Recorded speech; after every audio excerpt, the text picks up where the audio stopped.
It is one of the most iconic images of the Florida high school shooting. The photo, which has become the human face of yet another senseless tragedy. Two mothers horrified at the violence that took the lives of 17 innocent people. One of those mothers is Kathy Rush. Her two sons survived the shooting. She is speaking out for the first time and joins me now exclusively tonight with her husband, Scott.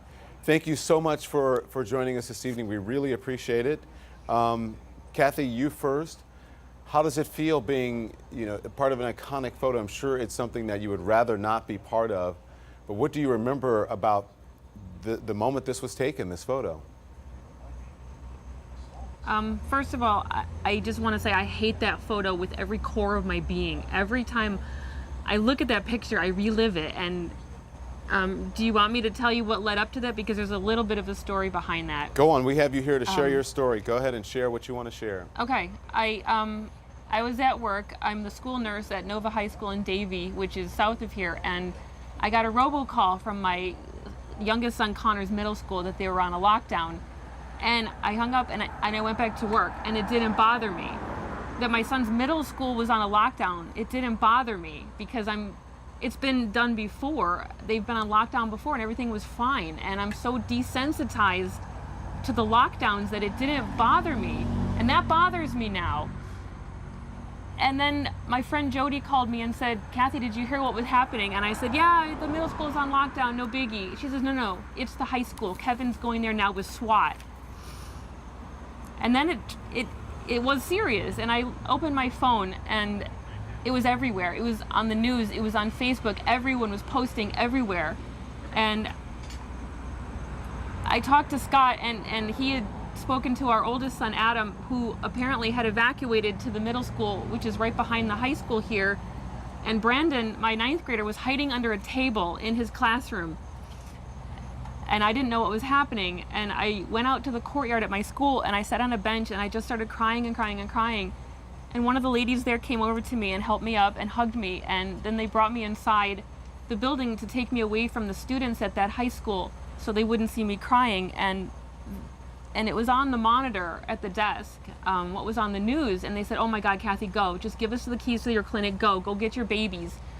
And I went to the parking lot, called my son, and my oldest son. I got a hold of him, and he was in the Walmart parking lot. He made his way from the middle school over to the Walmart parking lot. And I said, stay there, I'm coming. I'm gonna pick you up. It'll be about 30 minutes. I'm that far away. And I hung up with him, but I hadn't heard back from my younger son, who was hiding under the table, and I still didn't think it was as bad as it was.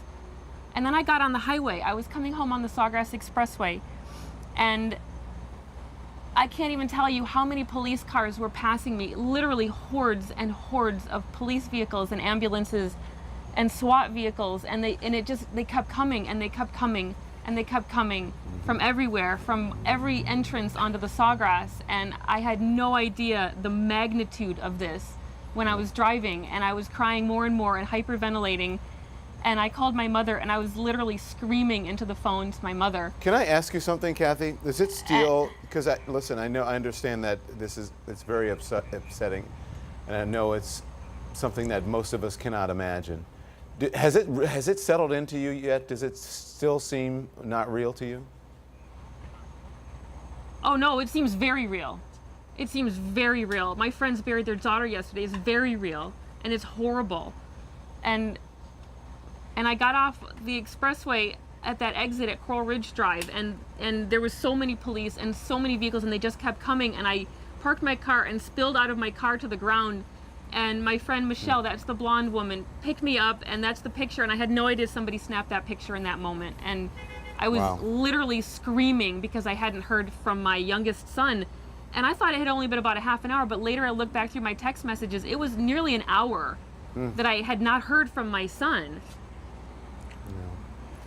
Scott, your son was in class with Jamie Gutenberg, and I understand her funeral was yesterday. They're the same age. They're the same age. Yes. Guttenberg. Guttenberg. Yeah, my Brandon and Jamie are the same age, and they had been in classes as far back at least as 2nd grade.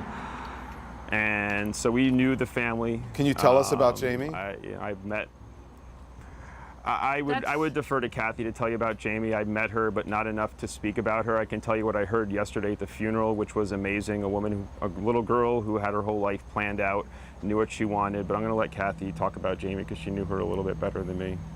I don't want to talk about that. I want to leave that to her family. Those fair. are her family's words to say. Fair enough. But That's from what we heard, an amazing young girl. Absolutely fair enough. How's your son doing? So Brandon, you can tell it's affected him. He's going on with himself, but he certainly seems affected. Our older son doesn't seem as affected, but you never know. Obviously, we're keeping close eyes on him. Our youngest, who is in middle school, also seems fine. But again, this is very early, and how it's going to be going forward, we don't know. But for sure, our middle son, who was a freshman, who had classes in that very building normally, and if it had been the day before or the day after, he would have been in those classrooms. He just happened to have an elective that was on the other side of campus. But had it been a day before or day after, we might be here telling you a different story. Yeah. And so that makes me shake just thinking about it. Well, listen, we're glad that your sons are okay, and we're sorry for the tragedy that has, befallen your community. And the children, the students there are so amazing. I mean, every single time I hear from one of them or see one of them on television, it's just unbelievable to hear their strength and their courage and just how bright and articulate they are. What do you want to say about those students before I let you go? I want to say that those students are going to roar. You're going to hear those kids roar. They are so angry and so upset and so devastated that their classmates and their friends, their teachers were gunned down. They weren't even just gunned down. Those kids were hunted in that school. That man that came in the school, he hunted children. And these kids at this school are going to roar, and they're going to make some changes. You're going to hear from them more. And changes need to be made. I just want to add that the parents, Kathy, myself, the parents of the victims, other friends of ours, we're going to keep roaring as well. This is not going to go away, and we need to be louder and have more stamina than the people who want this to go away. We're not going to let it go away. It's not Kathy okay that a 19-year-old can walk into a shop and plop it down money and walk out with that gun and come and hunt children in a school. Kathy and Scott Brush, thank you so much. We appreciate it.